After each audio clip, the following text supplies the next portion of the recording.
Saudara, karena ketiadaan jembatan, warga di sejumlah kampung di Kecamatan Tripa Makmur, Nagan Raya masih menggunakan sampan untuk mengangkut hasil pertanian mereka. Kondisi ini dikeluhkan warga, pasalnya dengan menggunakan sampan, warga harus mengeluarkan biaya yang lebih besar. Seperti inilah kondisi sehari-hari warga di sejumlah kampung di Kecamatan Tripa Makmur, Kabupaten Nagan Raya.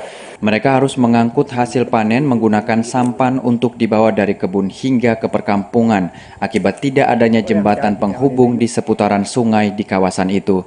Untuk sekali angkut, petani harus mengeluarkan biaya hingga Rp100.000.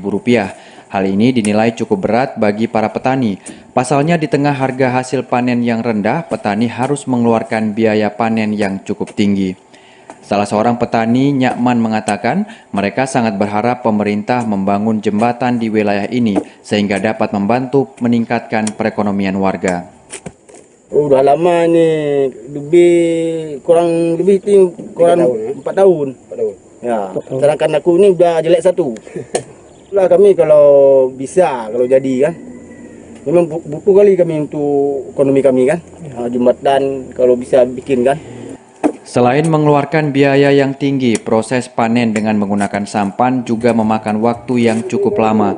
Untuk sekali angkut biasanya memakan waktu hingga berjam-jam. Dari Nagan Raya, Aji Saputra, TVRI melaporkan.